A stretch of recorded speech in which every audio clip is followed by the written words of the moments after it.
Hello everyone, welcome to Arts Study में DG. Arts Study में DG में आपका बहुत बहुत स्वागत है। You know that we have started history series of class 6। जैसा कि आपको पता है, हम लोग क्लास 6 का हिस्ट्री सीरीज स्टार्ट करें। ये हमारा चैप्टर 9 का लेक्चर 2 है, यानी कि vital villages thriving town chapter का दूसरा लेक्चर है। पिछले लेक्चर में हम लोग आयरन टूल्स के बारे में, एग्रीकल्चर के बारे में, विलेजेस में कौन से लोग रहते थे उसके बारे में डिस्कस करे थे। आज के लेक्चर में हम लोग देखेंगे कि द अर्लीस्ट तमिल कंपोजिशंस क्या था।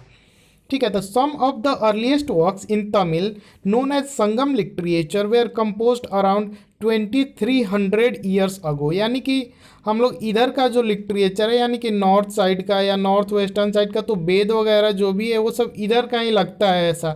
लेकिन तमिल साइड का अलग लिटरेचर है, वहाँ के बुक्स वगैरह तमिल में लिखे होंगे। तो उधर का लिटरेचर के बारे में आज हम लोग बात करेंगे। उसमें आता है सबसे ज़्यादा जो वहाँ का अर्लीस्ट जो क्या बोलता है, अर्लीस्ट जो वर्क है वहाँ का लोगों का, जो अर्लीस्ट लिटरेचर के फील्ड में जो काम कर रहे हैं उसको संगम लिटरेचर बोला जाता है, यानी कि संगम साहित्य, जो कि अभी से 2300 साल पहले क्या हुआ था, कंपोज हुआ था।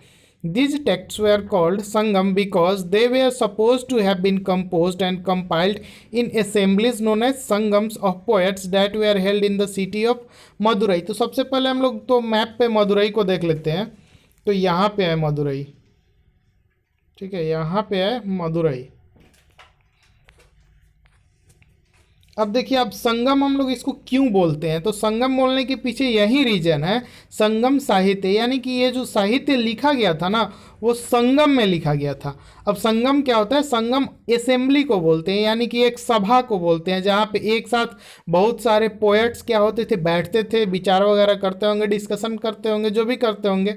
ज़्यादा डिटेल्स इसके बारे में पता नहीं है, लेकिन जो भी पता है, संगम साहित्य अगर बोला जा रहा है तो इसका मतलब है इसको संगम में कंपाइल किया गया था, यानी कि एक असेंबली में इसको मतलब बनाया गया था, कंपाइल किया गया था। ये जो भी टेक्स्ट जो संगम लिटरेचर के अधीन, यानी कि संगम लिटरेचर के अंडर में जो भी टेक्स्ट मिलते हैं उसको। The Tamil terms mentioned above are found in Sangam literature. जो भी तमिल टर्म्स हैं ऊपर में लिखे हुए, जैसे संगम वगैरह, तो ये सब कहाँ मिलता है मेंशन, संगम लिटरेचर में ही इसका मेंशन मिलता है। Finding out about cities, stories, travellers, sculptures and archaeology. हम लोग इसके बारे में देखेंगे थोड़ा सा, सिटी के बारे में, कहानियों के बारे में, ट्रेवलर्स यानी कि जो ट्रेवल करते थे। अभी तो बहुत सारा ट्रेवल का क्रेज लगा हुआ है लोगों में, लेकिन ये पुराने ज़माने में भी होता था। स्कल्पचर यानी कि मूर्ति। आर्कियोलॉजी, आर्कियोलॉजी क्या होता है, जो पुराने चीज़ों का एक तरह से स्टडी किया जाए। तो you may have heard of the Jatakas. तो आप जटका के बारे में सुने होइएगा, लेकिन मुझे पता है कि आप नहीं सुने होइएगा, ठीक है। तो आप सुन लो जटका होता क्या है। Jataka, these were stories that were probably composed by ordinary people, यानी कि ये उस स्टोरीज को बोलते हैं जो एक तरह से कंपोज किया गया हो, ठीक है। किसके द्वारा, ऑर्डिनरी पीपल के द्वारा, यानी कि पहले के ज़माने में जो भी कॉमन लोग थे उनके द्वारा। And then written down and preserve by Buddhist monks, यानी कि कॉमन लोग जो होते थे वो स्टोरी एक तरह से कंपोज करते थे, बनाते थे। और जो बुद्धिस्ट मॉन्क्स थे ना, बुद्ध के जो भी अनुयायी थे, शिष्य थे, तो वो क्या करते थे, उस स्टोरी को एक तरह का मतलब लिख करके, इकट्ठा करके, जैसे कंपोज हो गया, वे लोग ऑर्डिनरी कॉमन लोग कंपोज कर दिए, तो उनका ही मतलब सुना सुनाया बात जो है वो राइट कर दिए, मतलब लिख दिए कहीं पे, और उसको प्रिजर्व कर दिए, रख दिए, जो आज हम लोगों को मिलता है लिखा हुआ फॉर्म में। तो उसको हम लोग क्या बोलते हैं, जटकाज, ठीक है। Here is a part of Jataka story which tells us how a poor man gradually become rich. तो एक स्टोरी है जिसमें हम लोगों को पता चलेगा, आगे हम लोग पढ़ेंगे नेक्स्ट लेक्चर में, इस स्टोरी को इसमें स्किप करेंगे शायद। तो उसमें हम लोग पढ़ेंगे कि कैसे एक गरीब व्यक्ति जो है अमीर बन जाता है। We can use other kinds of evidence to find out about life in some of these early cities। तो हम लोग जो है दूसरे टाइप का भी एविडेंस को गैदर कर सकते हैं, फाइंड कर सकते हैं। किस चीज़ के लिए, तो पता लगाने के लिए, किसके बारे में, तो some of these early cities में लाइफ के बारे में, यानी कि कुछ पुराने जो शहर थे वहाँ पे लाइफ कैसा होता था उसके बारे में पता करने के लिए हम लोग और भी दूसरे एविडेंसेस को देख सकते हैं, जिससे हमको क्या हो जाए, पता लग जाए। Sculptures carved scenes depicting people's life in towns and villages as well as in the forest। अब sculptures क्या होता था, तो जो मूर्ति होता था, जो मूर्ति होता था वो क्या बनाया जाता था, पत्थरों पे या किसी भी चीज़ पे कार्व करके बनाया जाता था, यानी कि एक तरह से कार्व करना क्या होता है, नक्काशी करना, यानी कि खोदना टाइप का उसको बोला जाता है, तो खोद करके बनाया जाता था। और ये क्या दिखाता था ये मूर्ति, तो उस टाइम के पीपल्स का लाइफ कैसा होता था, टाउन्स में, विलेज में कैसा होता था, जंगलों में जो लोग रहते थे उनका लाइफ कैसा होता था, तो ये सब मूर्तियों को देख करके एक तरह से अंदाजा लग जाता है। Many of these sculptures were used to decorate railings, pillars and gateways of buildings that were visited by people. तो इसमें से जैसे मूर्ति तो डिफरेंट डिफरेंट काइंड्स की मूर्ति है, तो कुछ मूर्ति हैं जो मतलब इन्हीं मूर्तियों के कैटेगरी में वो मूर्तियां भी आते हैं जो जो वैसे मूर्ति जिनका यूज किया जाता था रेलिंग्स को डेकोरेट करने के लिए, यानी कि रेलिंग्स पे ही मूर्ति टाइप का बना दिया जाता था, पिलर्स पे बना दिया जाता था मूर्ति को, गेटवेज ऑफ बिल्डिंग यानी कि बिल्डिंग का जो गेट होता था उस पे, that were visited by people जहाँ पे लोग जाते थे वहाँ पे क्या किया जाता था, ऐसा बना दिया जाता था। Many of the cities that developed from about 2500 years ago were capitals of Mahajanpadas that you learnt about in chapter 6। तो जितना भी इस सिटीज़ के बारे में देखेंगे तो उसमें जो बहुत सारे डेवलप्ड सिटीज़ थे वो कब डेवलप हुए, तो 2500 साल पहले के आसपास में वो डेवलप हुए। और वो कौन से सिटीज़, सॉरी वो कौन से सिटीज़ थे, तो वो जो महाजनपद था ना उसके कैपिटल सिटीज़ थे। तो अधिकतर वही सिटीज क्या हुए, ज़्यादा डेवलप हुए। जैसे आप पटना को देख लीजिए जो पाटलिपुत्रा नाम से था, तो ये क्या था, एक तरह से मगध साम्राज्य का कैपिटल ही तो था। मगध जो महाजनपद था उसका कैपिटल था Pataliputra. As we had seen, some of these cities were surrounded by massive fortification walls।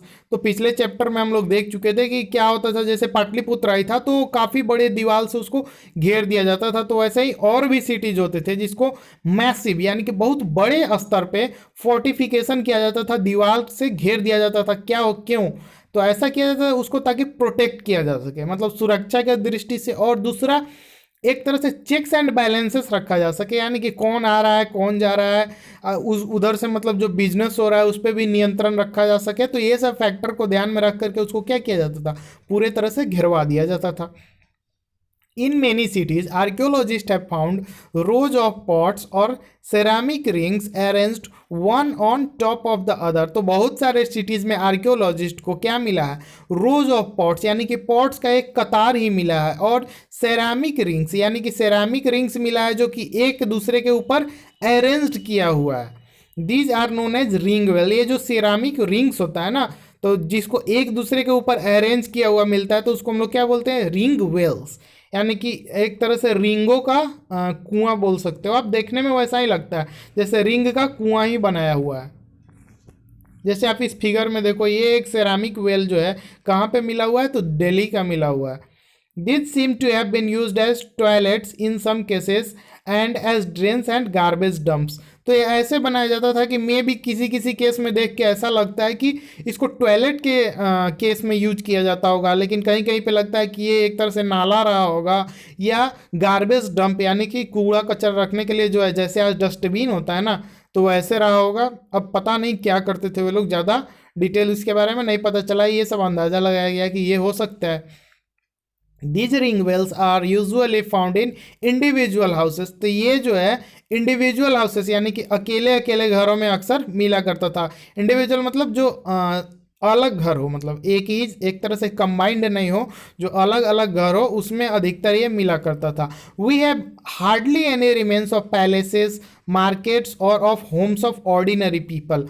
हम लोगों को जो भी रिमेन्स मिला है, ये जिस पीरियड का बात हो रहा है, ये कौन सा पीरियड है, तो जब महाजनपद वगैरह का राइज हो गया, बुद्धा जैनिज़्म ये सब आ गया उसके बाद का, यानी कि 2000 बीसी के आसपास के पीरियड का बात हो रहा है। तो उस टाइम जो है हम लोगों को बहुत कम ही ऐसा मतलब महल मिलता है या मार्केट या होम्स, ऐसा बहुत कम या ना के बराबर ही मिलता है जो कि एक ऑर्डिनरी पीपल का हो, यानी कि सामान्य आदमी का हो। यानी कि इसका क्या मतलब है इस लाइन का, इसका मतलब है जो भी चीज़ मिला है अगर जैसे पैलेस मार्केट, तो सामान्य आदमी का नहीं हो सकता है, राजा या जो महाजनपद का हेड होता था उसी का मिला है।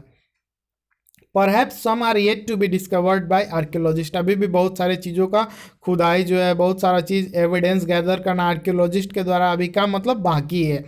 Others made of would, mud brick and thatch may not have survive. बहुत सारा चीज़ जो लकड़ी का बना हो, मतलब मिट्टी के ईंट का बना हो, या थैच यानी कि जो क्रॉप्स वगैरह से जो प्रोडक्ट बचते होंगे शायद उसी को थैच बोला जाता है, तो उसका बनाओ तो वो सब सर्वाइव नहीं करेगा भाई, वो तो ख़त्म हो गया है।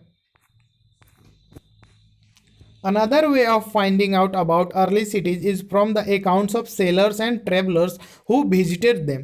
तो दूसरा तरीका हम लोग, एक तो मूर्ति वाला तरीका देखे, एक तो ये एविडेंस जो मिलता है वो वाला तरीका देख लिए। अब हम लोग नेक्स्ट तरीका क्या है, पुराने ज़माने के सिटीज़ वगैरह के बारे में पता करने के लिए जो ट्रेवलर्स जो घूमने आया करते थे ना, या जो सेलर्स सेलर्स यानी कि नाविक जो नाव चला करके आया करते थे पानी के रास्ते, तो वो जो लिखते थे उनको हम लोग पढ़ के एक तरह से इंफॉर्मेशन गैदर कर सकते हैं। One of the most detail account that have been found was by an unknown Greek sailor. तो उस टाइम के सिटी के बारे में जो सबसे डिटेल अकाउंट यानी कि सबसे डिटेल में लिखा हुआ एक तरह से बुक जो मिला है, वो किसी अननोन ग्रीक राइटर यानी कि अननोन कोई ग्रीक सेलर था जो आया था, वो मतलब लिखा अकाउंट को बनाया, लेकिन उसका नाम पता नहीं है। लेकिन उससे बहुत ज़्यादा डिटेल्ड इन्फॉर्मेशन मिलता है किसके बारे में, पुराने ज़माने के सिटीज़ के बारे में। ये जो भी हम लोग बात पढ़ रहे हैं वो पुराने ज़माने के सिटीज़ का ही बात हो रहा है। ही described all the ports he visited. तो वह जो सेलर आया वो जितना भी पोर्ट को देखा, विजिट किया, सबके बारे में डिस्क्रिप्शन दिया। Find Bharuch on map 7 and then read is description of the city. तो पहले हम लोग बहरूच को देख लेते हैं कहाँ पे है मैप में। तो यहाँ पे है बहरूच, देखो ये जो यहाँ पे गुजरात वाला जो रीजन है, यहाँ पे आपको बहरूच दिख जाएगा, बल्लभी और बहरूच।